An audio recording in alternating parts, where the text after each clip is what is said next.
कुलमान घिसिङलाई हटारै छाड्नुभयो। कुलमानलाई समर्थन गरेको झोकमा आफ्नै मन्त्रीलाई पनि निष्कासित गर्ने ठाउँमा पुर्याउनु भयो।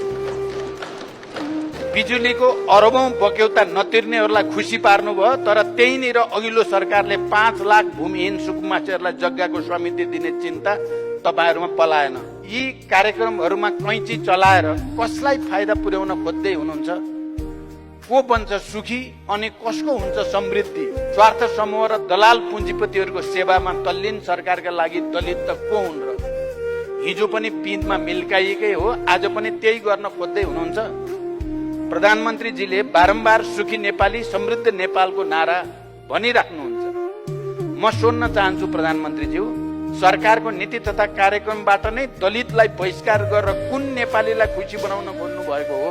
मसँग बदला लिने न्यूमा दलित, महिला, श्रमिक समुदायका पक्षमा, घाइते अपाङ्गका पक्षमा गत सरकारबाट बजेट मार्फत अघि सारेका कार्यक्रमहरू नच्यातियोस्। 47 पछि सार्वजनिक जिम्मेवारीमा रहेका सबै व्यक्तिहरूको सम्पत्ति छानबिन गर्न उच्च स्तरीय आयोग निर्माण गर्ने कुरा नीति तथा कार्यक्रममा समावेश गरियोस्। अहिलेसम्म चर्चामा रहेका सबै काण्डहरूको न्यायिक छानबिन गर्ने विषय समेटियोस्। होइन भने भ्रष्टाचार र कुशासनको पोखरीमा नुहाएर सुशासनको कुरा गर्नु बादशाहको नयाँ लुगा भन्दा बाहेक अरू केही हुने छैन भन्ने कुरा पनि म स्पष्ट गर्न चाहन्छु। सुशासनको यही डरले बनेको सरकारले गठन भए लगत्तै भ्रष्टाचारीहरूलाई जोगाउन सत्ताको दोहन कसरी गर्यो भन्ने कुरा पनि आज आम जनतालाई थाहा भइसकेको छ। त्रिभुवन विश्वविद्यालयको जग्गा हिनामेनाको फाइल त गायब नै भयो भन्ने सुनिएको छ। दूधको साक्षी बिरालो भने झैं दुनियाँ हँसाउने गरी कथित सुशासन आयोग गठन गरेर होइन, आफ्ना कामद्वारा भ्रष्टाचार विरोधी भएको र सुशासनका पक्षमा रहेको प्रमाणित गरोस्। म यो विशेष रूपले सुझाव दिन चाहन्छु। अचम्म त के भएको छ भने सरकारको नीति तथा कार्यक्रममा राष्ट्रिय गौरवका आयोजनाको नाम समेत उल्लेख गरिएको छैन। ड्यू टावर र पानी जहाजका आयोजनालाई प्राथमिकता दिएर कस्तो समृद्धि हासिल गर्न खोजिएको हो?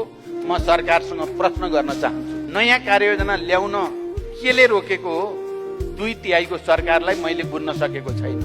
कतै यी आयोजनाहरू सम्पन्न भएमा विपक्षीहरूले जस पाउँछन् भन्ने सोचले त काम गरेको छैन। एकीकृत कर्णाली सिंचाई विशेष कार्यक्रमसँग सरकारलाई के आपत्ति भएको हो? नेपालको समृद्धिका लागि अति महत्त्वपूर्ण कार्यक्रममाथि पनि कैंची चलाएको छ। सरकारले भूमाफिया र बिचौलियाहरूलाई लाभ हुने गरी नीतिगत प्रस्ताव गरेको छ र तपाईको 2/3 को चस्माले अघिल्लो सरकारले व्यापक छलफलपछि अघि सारेको अधिकार सम्पन्न दलित विकास प्राधिकरण किन देखेन? नीति